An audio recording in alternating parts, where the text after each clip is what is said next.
지금 여러분 집 앞 건물을 떠올려 보세요. 그 건물 앞을 지나갈 때 여러분의 뇌에서는 소름 돋는 일이 벌어지고 있습니다. 비유가 아니에요.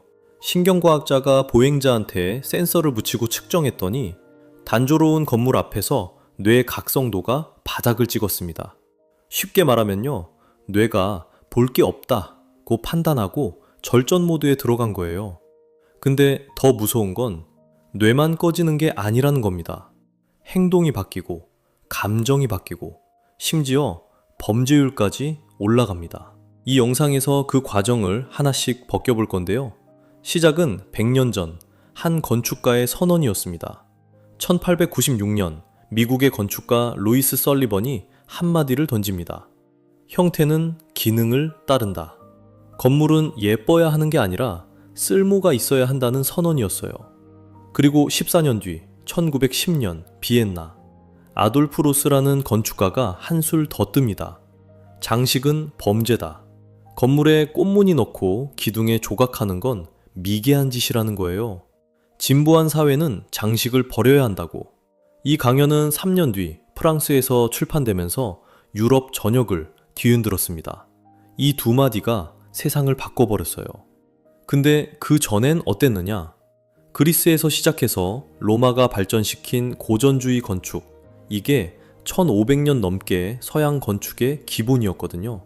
에든버러, 보르도, 샌프란시스코, 대서양 건너 대륙이 바뀌어도 건축의 원칙은 같았어. 건물은 당연히 아름다워야 한다는 게 상식이었습니다. 얼마나 당연했냐면요, 1865년 런던에 크로스네스 하수 처리장이라는 게 생깁니다. 하수 처리장이에요. 사람 똥 처리하는 곳. 근데 이걸 교회처럼 지었어요. 기둥에 장식을 넣고 천장에 무늬를 새기고 철 구조물 하나하나에 색을 칠했습니다. 지금은 그 건물이 박물관이자 관광지로 운영되고 있어요. 하수 처리장이 관광지라니. 그 시대 사람들한테 기능만 있으면 되지 왜 예쁘게 지어? 라고 물었으면 아마 이해를 못했을 겁니다. 같은 시기 조셉 바잘게트라는 사람이 런던 하수도 위에 빅토리아 엠뱅크먼트를 만들었어요. 악취나는 늪지대를 산책로로 바꾼 거죠. 1870년 개통, 거기에 세운 가로등 하나하나에 돌고래와 철갑상어 문양을 넣었습니다. 가로등이에요. 불만 켜지면 되는 건데 조각을 새겼어. 그게 그 시대의 상식이었던 거야. 쉽게 말하면요, 사회가 무엇을 믿는지 알고 싶으면 하수도 디자인을 보라는 거예요. 하수 처리장조차 아름답게 짓고 가로등 하나에도 조각을 넣던 시대가 있었다는 겁니다. 그런데 장식은 범죄다 이후로 뭐가 남았을까요? 직선, 콘크리트, 유리. 쉽게 말하면요, 옷에서 주름도, 단추도, 색깔도 다 빼버린 거예요. 기능만 남기겠다고. 거기에 1920년대 자동차 대량 보급이 겹치면서 도시 자체가 해체되기 시작했습니다. 사람이 걸어 다니던 밀집된 골목길은 사라지고 자동차가 달리는 넓은 도로와 콘크리트 상자들이 들어섰어요. 그 결과물이 여러분이 매일 보는 풍경입니다. 여러분이 매일 출근할 때 보는 그 건물, 100년 전이었으면 존재하지 않았을 겁니다. 하수 처리장을 교회처럼 짓던 시대에서 교회도 창고처럼 짓는 시대가 된 거야. 가로등에 돌고래를 새기던 시대에서 가로등이 그냥 철봉이 된 시대. 여기까지는 역사예요. 근데 심리학자들이 이 건물들 앞에서 실험을 해봤더니 진짜 무서운 결과가 나왔습니다. 2011년 캐나다 워털루 대학교의 신경과학자 콜린 엘라드가 뉴욕에서 실험을 합니다. 보행자한테 센서를 붙이고 도시를 걷게 한 거예요. 피부 전도도, 그러니까 뇌의 전원 표시등 같은 걸 측정한 겁니다. 이게 어떤 실험이었냐면요, 같은 거리를 걸어가는데 한쪽에는 작은 가게들이 늘어서 있고 간판도 다르고 문도 다르고 색깔도 다른 구간이 있어요. 그리고 다른 한쪽에는 홀푸즈 건물이 있습니다. 길고 단조롭고 창문도 거의 없는. 건물의 얼굴이 완전히 무표정한 거예요. 결과가 소름 돋았어요. 홀푸즈 건물 앞을 지나는 순간, 그러니까 길고 단조로운 건물의 얼굴 앞에서 뇌의 각성도가 바닥을 찍었습니다. 참가자들의 반응은 하나같이 똑같았어. 지루하다, 단조롭다, 감정이 없다. 반면에 작은 가게들이 늘어선 구간에서는 각성도가 확 올라갔습니다. 눈이 이리저리 움직이고 뇌가 정보를 처리하느라 바빴던 거야. 쉽게 말하면요, 뇌한테 넷플릭스를 틀어놨는데 화면이 검은 거예요. 볼 게 없으니까 그냥 꺼져버리는 거죠. 근데 여러분은 그 검은 화면 앞에서 매일 출퇴근을 하고 있는 겁니다. 한번 생각해 보세요. 아침에 집에서 나와서 회사까지 걸어가는 길. 그 길에 여러분의 눈이 멈추는 지점이 몇 개나 되나요? 여기서 끝이 아닙니다. 2017년 코번 연구팀이 건축물과 뇌 반응의 관계를 파고들었어요. 이 연구에서 밝혀진 건 3가지입니다. 첫째, 곡선이 있는 건물을 볼 때 뇌는 그걸 아름답다로 처리합니다. 전 대상 피질이라는 영역이 활성화돼요. 쉽게 말하면요, 뇌 안에 미술관이 문을 여는 거예요. 반면에 직선적이고 각진 건물? 아무 반응 없음. 미술관 셔터가 내려간 채로 있는 거야. 둘째, 높은 천장. 천장이 높은 공간에 들어가면 시각 공간 탐색을 담당하는 뇌 영역이 확 깨어나요. 낮은 천장은 비활성. 뇌가 응답을 거부합니다. 여러분이 성당이나 미술관에 들어가면 괜히 숨이 깊어지잖아요. 그게 기분 탓이 아니라 뇌가 실제로 반응하는 거였어. 그러면 반대로 아름다운 환경은 뇌한테 뭘 하는 걸까요? 1984년 로저 올리히라는 연구자가 사이언스지에 논문을 발표합니다. 펜실베이니아의 한 병원에서 담낭 수술을 받은 환자들을 비교한 거예요. 1972년부터 1981년까지 무려 9년치 환자 기록을 뒤졌습니다. 창밖에 나무가 보이는 병실 23명과 벽돌 벽만 보이는 병실 23명. 결과는 충격적이었습니다. 나무가 보이는 환자들이 입원 기간이 더 짧았고 강한 진통제도 덜 썼어요. 간호사들의 기록에도 부정적 평가가 더 적었습니다. 같은 수술을 받고 같은 의사한테 치료받고 같은 병원에 있는데 창밖에 뭐가 보이느냐 하나로 회복 속도가 달라진 거야. 병원에서조차 창밖에 나무가 보이면 회복이 빨라지는데 우리가 매일 보는 건 콘크리트 벽이에요. 더 무서운 게 있습니다. 위협적이거나 혼란스러운 도시 환경에 노출되면 뇌는 코르티솔을 쏟아냅니다. 스트레스 호르몬이에요. 쉽게 말하면요, 뇌가 여기 위험하다고 판단하고 전투 모드에 돌입하는 겁니다. 이게 하루 이틀이면 괜찮아요. 근데 매일이면 스트레스 저금통이 넘쳐서 만성 건강 문제로 이어집니다. 여러분의 출퇴근길을 떠올려 보세요. 그 길에 곡선이 있나요? 장식이 있나요? 색감이 있나요? 없다면 여러분의 뇌는 매일 아침 절전 모드로 출근하고 있는 겁니다. 그리고 퇴근길엔 전투 모드로 집에 돌아오고 있는 거야. 뇌가 꺼지는 건 개인의 문제예요. 근데 이게 동네 전체로 확산되면 소름 돋는 일이 벌어집니다. 자, 뇌가 꺼지는 건 어디까지나 개인의 문제예요. 내 뇌가 절전 모드에 들어가는 거니까. 근데 이게 동네 전체로 번지면 차원이 달라집니다. 1982년 심리학자 제임스 윌슨과 조지 켈링이 하나의 이론을 발표해요. 깨진 유리창 이론. 내용은 단순합니다. 건물 창문 하나가 깨져 있어요. 아무도 안 고쳐. 그러면 옆 창문도 깨집니다. 그 다음엔 벽에 낙서가 생기고 쓰레기가 쌓이고 결국 그 골목에서 범죄가 일어나. 이 이론의 출발점이 흥미로워요.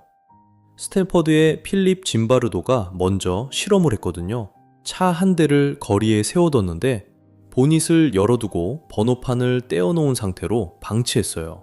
이 차는 아무도 신경 안 쓴댄다는 신호를 일부러 만든 거죠. 결과요? 10분 만에 부품이 뜯기기 시작했습니다. 24시간 안에 쓸만한 건 전부 사라졌어요. 차는 똑같아. 달라진 건 방치됐다는 신호뿐이었어요. 왜 그런 걸까요?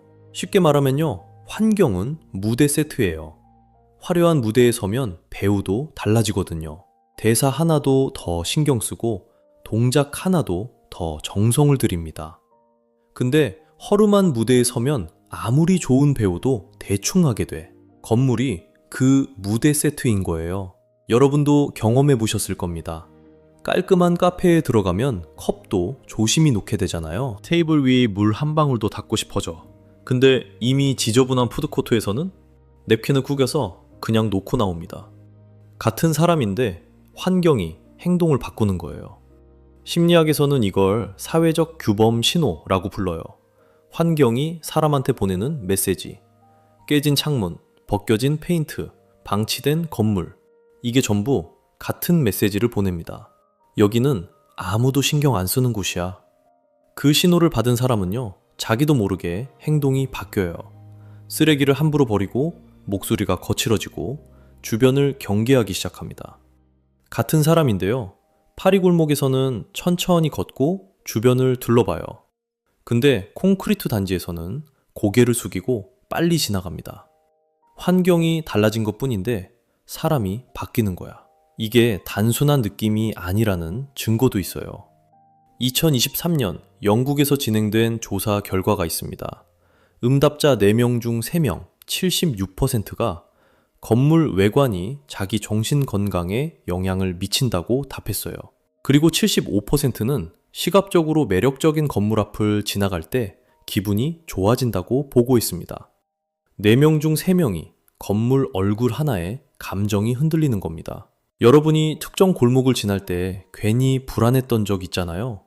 어두워서도 아니고 위험해서도 아닌데 그냥 빨리 벗어나고 싶었던 그 느낌. 그게 직감이 아니라 환경이 보내는 신호였던 겁니다. 건물의 얼굴이 여러분한테 말하고 있었던 거예요. 여기는 신경 쓸 가치가 없는 곳이야 라고. 더 무서운 건 장기전이에요.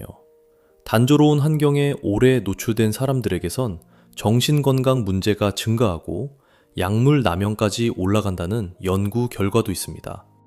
자연광도 없고 환기도 안 되고 녹지 접근성도 없는 구조에 갇히면 고립감과 단절감이 쌓여요. 스트레스 저금통이 조금씩 매일매일 차는 겁니다. 어느 날 넘치는 거야. 추한 환경은 눈만 아프게 하는 게 아니에요. 사람의 행동을 바꾸고 동네의 질서를 무너뜨리고 결국 삶 자체를 갉아먹는 겁니다. 여러분의 동네를 떠올려 보세요.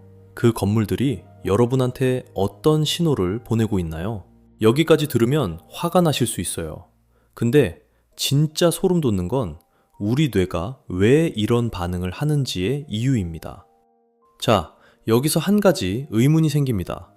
우리 뇌는 왜 이렇게까지 환경에 민감한 걸까요? 답은 10만 년 전에 있습니다. 1984년 생물학자 에드워드 윌슨이 하나의 가설을 내놓습니다. 바이오필리아. 인간은 생명체와 자연의 형태에 본능적으로 끌리도록 진화했다는 거예요. 쉽게 말하면요, 우리 뇌에는 자연을 찾도록 짜인 내비게이션이 깔려 있어요. 10만 년 동안 업데이트해온 건데 갑자기 100년 만에 지도에 없는 행성에 떨어진 겁니다. 내비가 경로를 재탐색합니다를 외치는데 경로가 없는 거죠. 10만 년의 자연 대 100년의 콘크리트. 이건 진화적 미스매치예요. 우리 뇌는 숲과 강과 곡선과 햇살 속에서 만들어졌는데 지금은 직선과 유리와 콘크리트 사이에서 하루를 버팁니다. 카플란 도브라는 심리학자가 이걸 더 깊이 파고들었어요. 주의력 회복 이론이라는 건데 핵심은 이겁니다. 자연은 뇌의 배터리 충전기고 콘크리트 도시는 방전기라는 거야. 자연에는 부드러운 매혹이라는 게 있어요. 나뭇잎이 흔들리고 물이 반짝이고 바람이 스치는 것. 이런 자극은 뇌가 애써 집중하지 않아도 자연스럽게 끌립니다. 그 사이에 뇌는 쉴 수 있어. 근데 콘크리트 도시에서는요, 의도적 주의만 계속 소모돼요. 신호등, 간판, 차소리, 사람들. 전부 뇌가 의식적으로 처리해야 하는 자극이거든요. 결과는 만성 인지피로, 뇌 배터리 잔량 1%로 매일을 사는 거예요. 주말에 집에서 넷플릭스 보면서 쉬었는데 월요일에 여전히 피곤한 적 있잖아요. 그게 체력 문제가 아닐 수 있어요. 뇌가 충전되려면 자연이라는 충전기에 꽂혀야 하는데 콘크리트 안에서 방전만 계속된 거야. 쉬었는데 안 쉬어진 느낌. 그게 진화적 미스매치의 증상입니다. 2025년에 발표된 중국과 독일 비교 연구에서도 흥미로운 결과가 나왔습니다. 대칭, 곡선, 적절한 복잡도를 아름답다고 느끼는 건 문화를 초월해요. 중국 사람이든 독일 사람이든 뇌가 반응하는 아름다움의 기본 문법은 같았습니다. 진화가 새겨놓은 코드니까. 직선과 콘크리트를 보고 불편한 건 취향이 아니라 10만 년 된 본능이 보내는 경고예요. 여러분이 주말에 산에 가면 이유 없이 깊은 숨을 쉬잖아요. 어깨가 내려가고 생각이 정리되는 느낌. 그게 기분 전환이 아닙니다. 뇌가 10만 년 만에 집에 돌아온 거예요. 실제로 바이오필릭 디자인을 적용한 사무실에서는 기억력이 향상되고 감옥에 자연 요소를 넣었더니 수감자들의 정신건강 문제가 줄었다는 연구도 있어요. 감옥에서조차 나무 하나, 햇살 한 줄기가 사람을 바꾸는 겁니다. 숲에 가면 마음이 풀리는 건 힐링이 아니라 뇌가 원래 있어야 할 곳으로 돌아간 것 뿐입니다. 자연으로 돌아가면 해결되는 문제라고요? 아닙니다. 반전이 있어요. 여기서 이 모든 이야기를 관통하는 가장 큰 반전이 하나 있습니다. 우리는 편안함을 민주화했어요. 누구나 따뜻한 물을 쓸 수 있고 전기가 들어오고 엘리베이터를 탈 수 있게 됐습니다. 근데 아름다움은요? 아름다움은 독점시켜버렸어요. 좋은 디자인, 곡선이 있는 건물, 녹지가 보이는 거리, 이런 건 비싼 동네에만 존재합니다. 가난할수록 콘크리트 상자에 살아요. 부유할수록 곡선과 자연에 둘러싸여 삽니다. 같은 도시에 사는데 한쪽의 뇌는 매일 충전되고 한쪽의 뇌는 매일 방전되는 거야. 같은 하늘 아래인데 한쪽은 나무가 보이고 한쪽은 옆 건물 벽만 보입니다. 이게 능력의 문제일까요? 아닙니다. 선택의 문제입니다. 우리는 아름다운 건물을 지을 수 있어요. 바이오필릭 디자인이라는 기술도 있고 뉴로 아키텍처라는 연구도 쌓이고 있거든요. fMRI로 뇌를 찍어가며 어떤 공간이 사람을 살리는지 이미 측정하고 있습니다. 뇌가 무엇에 반응하는지 알아. 할 수 있는데 안 하는 거예요. 하수 처리장을 교회처럼 짓던 1865년의 런던은요, 지금보다 기술이 부족했어요. 돈도 부족했습니다. 근데 그들은 선택했어요. 사람이 매일 보는 것은 아름다워야 한다고. 하수를 처리하는 곳에조차 아치와 장식을 새겼습니다. 지금 우리는 사람이 사는 곳에도 콘크리트 상자를 올리고 있어. 그 반대를 선택하고 있는 겁니다. 정리해보면 이렇습니다. 100년 전 장식은 범죄다 라는 선언이 세상을 콘크리트로 뒤덮었고 그 결과 뇌는 꺼지고 행동은 바뀌고 동네는 무너졌습니다. 그리고 그 모든 건 10만 년간 자연 속에서 진화한 뇌가 콘크리트 숲에서 길을 잃은 것이었어요. 어쩌면 아름다움이라는 건 장식이 아닙니다. 뇌가 세상에게 보내는 살아있다는 신호예요. 그 신호를 끄는 건 범죄보다 더 잔인한 일인지도 모릅니다. 내일 출근길에 한번 올려다보세요. 여러분이 매일 지나치는 그 건물의 얼굴을. 그리고 한번 물어보세요. 이 건물은 나한테 무슨 말을 하고 있는지. 그 질문 하나가 여러분의 도시를 다시 보게 만들 겁니다. 이 영상이 도시를 보는 눈을 바꿔드렸다면 좋아요와 구독 부탁드려요. 심리학의 렌즈로 들여다보면 건물도 읽을 수 있게 됩니다. 다음 영상에서는 더 깊이 들어가 볼 건데요. 왜 카페는 편한데 병원은 불안할까? 공간이 감정을 설계하는 방법. 색깔 하나가 매출을 30% 바꾼다는 컬러 심리학의 소름 돋는 실험들. 그리고 아파트 층수가 우울증과 관련이 있다는 높이의 심리학. 어떤 게 제일 궁금하신지 댓글로 알려주세요.